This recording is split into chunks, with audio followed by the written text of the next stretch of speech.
Part 4, The Dawn of Modern Philanthropy, 1911 to 1937. Chapter 9, The Supreme Court and the Dissolution. The decade leading up to 1911 was marked by an intensifying legal assault on corporate monopolies, fueled by public resentment and a new era of progressive political will. Standard Oil, the quintessential trust, stood squarely in the crosshairs. For years, government prosecutors had meticulously built their case, arguing that the trust violated the Sherman Antitrust Act of 1890, which sought to curb combinations in restraint of trade. Finally, on May 15, 1911, the gavel fell, resounding with historical consequence. The United States Supreme Court delivered a landmark decision, affirming the lower court's ruling and ordering the dissolution of the Standard Oil Trust. The court, applying what became known as the rule of reason, declared that Standard Oil's practices constituted an unreasonable restraint of trade, effectively shattering the monolithic entity that had dominated the oil industry for decades. The trust, a legal innovation that had centralized unparalleled power, was to be broken up into 34 independent companies within 6 months. For many, this ruling was a triumph, a victory for competition, a check on corporate power, and a symbolic blow against the robber barons.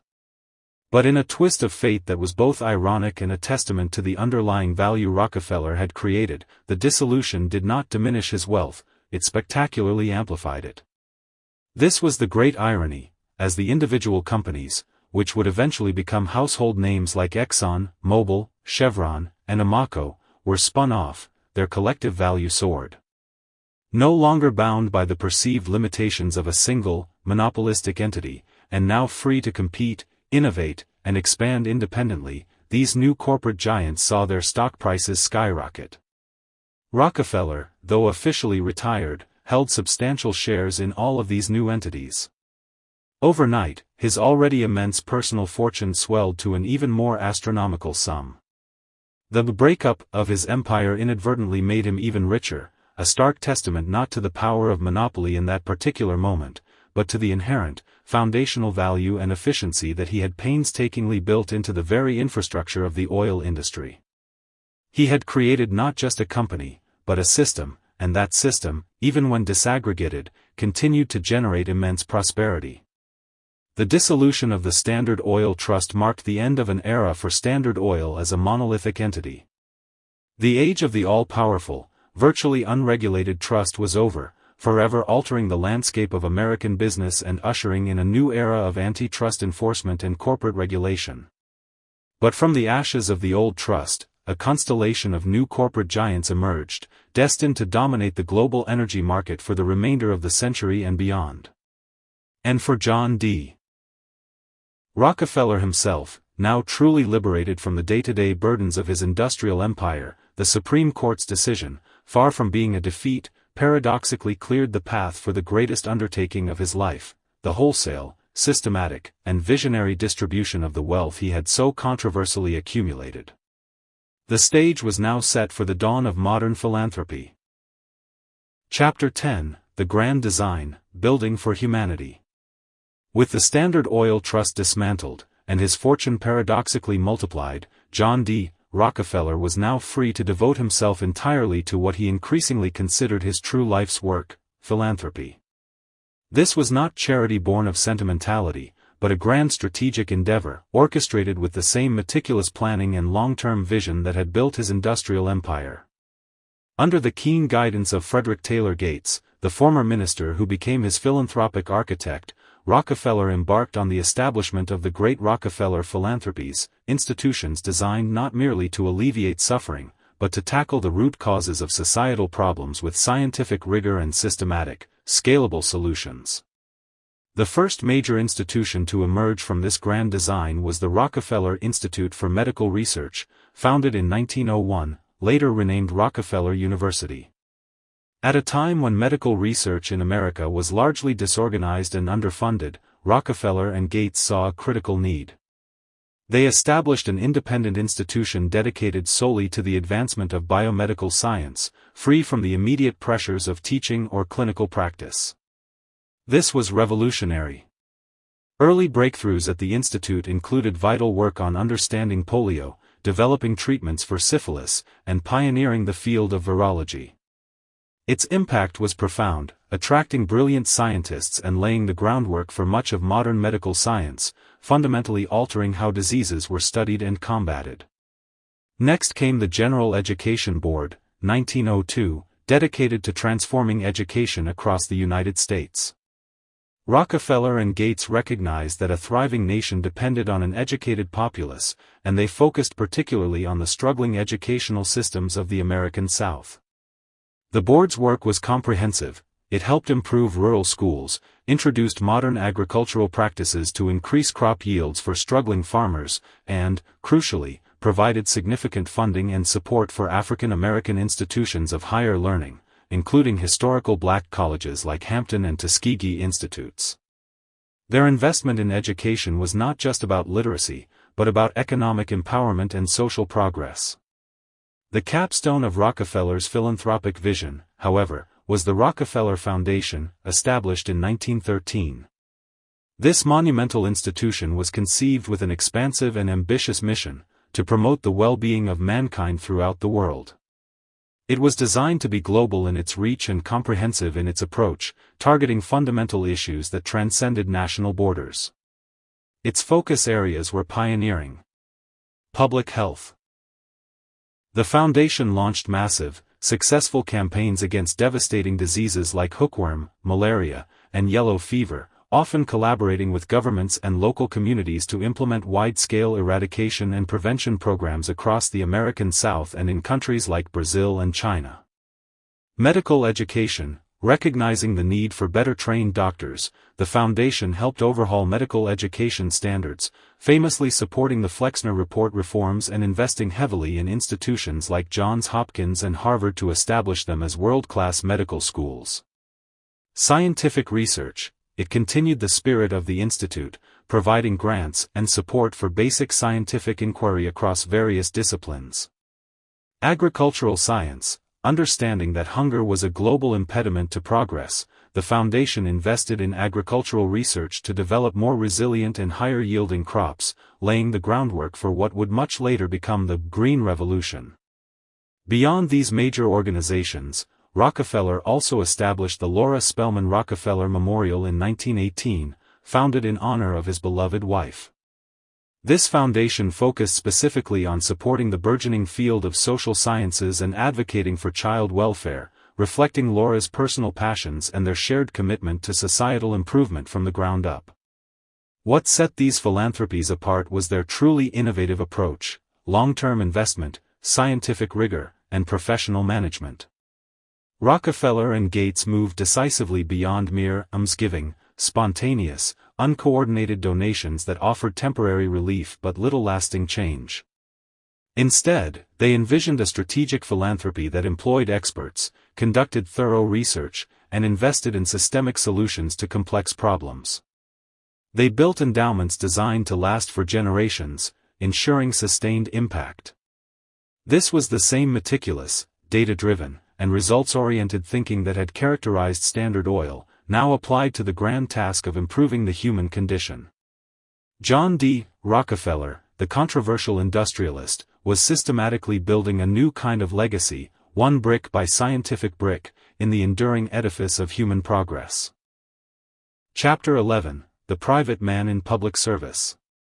Having orchestrated the world's greatest industrial consolidation and then, with equal strategic brilliance, initiated a revolution in philanthropy, John D. Rockefeller entered the twilight of his long life.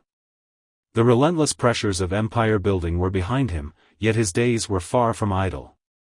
His life transitioned into a serene, yet meticulously structured, rhythm, primarily divided between his magnificent estate at Pocantico Hills in New York and his winter residence in Ormond Beach, Florida.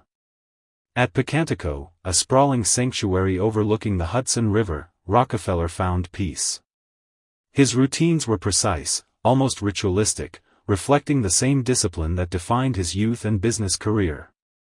Mornings began early, often with a round of golf, a game he adored and played with a competitive spirit well into his 90s. He meticulously kept track of his scores, embodying his lifelong dedication to meticulous record-keeping, even in retirement. He took long walks, tended to his gardens, and enjoyed spending time with his family. His diet remained simple, his habits abstemious. He was, in essence, a man who, despite unfathomable wealth, lived a life of remarkable moderation. It was during these later years that a charming personal quirk became a powerful symbol of his evolving public image, the famous dimes. Wherever he went, whether on his golf course, walking through his estates, or even just meeting visitors, Rockefeller carried rolls of freshly minted dimes, which he would ceremoniously hand out to children, chauffeurs, caddies, and even strangers. What began as a personal habit evolved into a deliberate act, a conscious effort to soften his public image. For many, this simple gesture transformed him from the feared robber baron into a benevolent, almost grandfatherly figure. It was a small act, repeated countless times, that helped to chip away at the formidable public perception built during the Standard Oil years, humanizing the legendary titan. His family remained the cornerstone of his private world. His marriage to Laura Celestia Spellman, though she passed away in 1915, remained a profound influence, her devout faith and charitable spirit echoing in his own later endeavors. Of his children, it was his only son, John D. Rockefeller Jr., who would carry the torch of the family legacy with immense dedication. Jr., as he was known, was deeply committed to continuing and expanding his father's philanthropic work, becoming a significant philanthropist in his own right. From funding the restoration of colonial Williamsburg to donating the land for the United Nations headquarters in New York City, Jr. proved to be a worthy successor, diligently overseeing the vast foundations and ensuring their continued impact. The father had built the fortune, the son dedicated his life to its wise and effective distribution. As the years advanced and his philanthropic efforts bore undeniable fruit, a gradual, yet significant, shift in public perception began to take hold. The relentless campaigns of the muckrakers faded, replaced by growing admiration for the monumental impact of the Rockefeller foundations.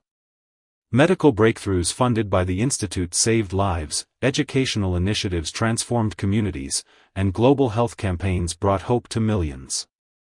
The man once vilified as the embodiment of greed was increasingly celebrated as the greatest philanthropist the world had ever known. He became a symbol of what vast wealth, when systematically applied, could achieve for the common good. John D. Rockefeller, the shrewd, often ruthless capitalist, was slowly but surely redefined in the public imagination, securing a legacy not just as an industrial giant, but as a towering figure in the dawn of modern humanitarianism. His wealth, once a source of bitter contention, was now seen as a force for unprecedented good. Chapter 12, A Century of Influence. John D. Rockefeller lived an exceptionally long life, almost a century, spanning an incredible epoch of American history from the horse and buggy to the dawn of the aviation age. His final years were spent in relative tranquility, primarily at his Florida estate, still enjoying his golf, his daily routines, and the quiet satisfaction of watching his grand philanthropic endeavors take root and flourish.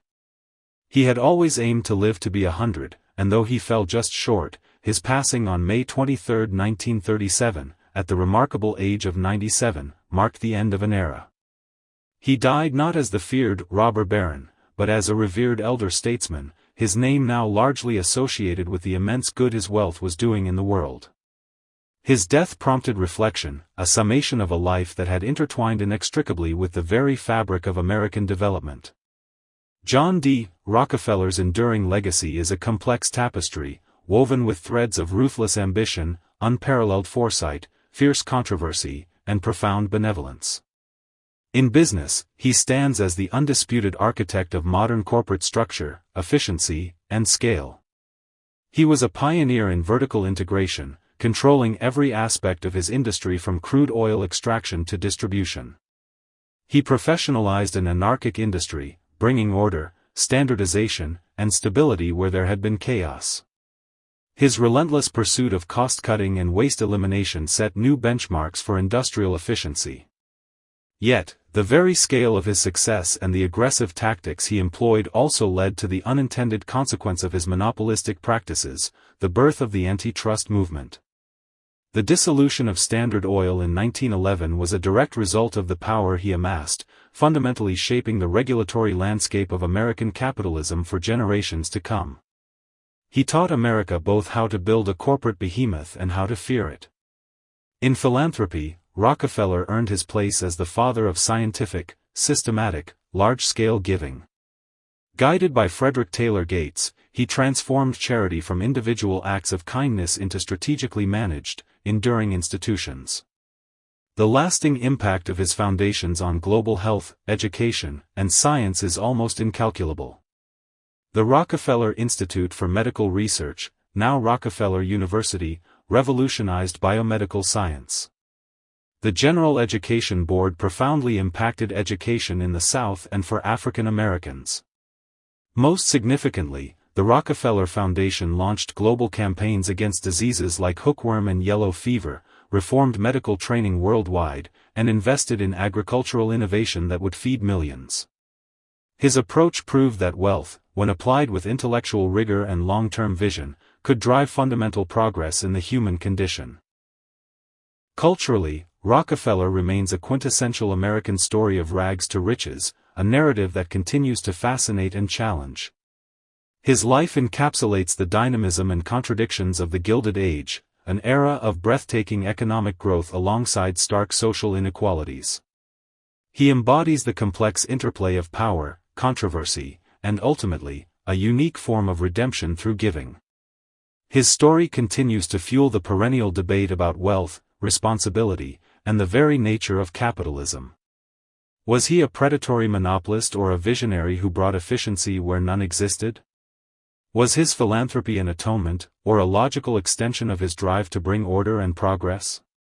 The answers remain complex and deeply personal. Epilogue: Echoes of an Empire. The sun eventually set on John D. Rockefeller's remarkable life, but the institutions he meticulously crafted continued to thrive, their influence echoing across the century.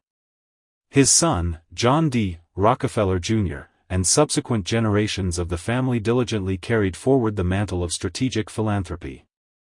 The Rockefeller family's continued philanthropic work has built upon the original vision, adapting to new challenges and expanding into new fields, from environmental conservation to urban development and the arts. Their commitment to global well-being remains a cornerstone of their legacy. The continued relevance of the institutions he founded is perhaps the most tangible testament to Rockefeller's foresight. Rockefeller University remains a world leader in biomedical research. The Rockefeller Foundation, more than a century after its founding, continues to tackle pressing global issues, from climate change to food security and equitable economic development.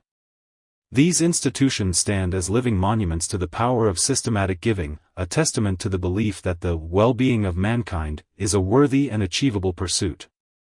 Ultimately, John D. Rockefeller was a man of profound contradictions and unwavering convictions.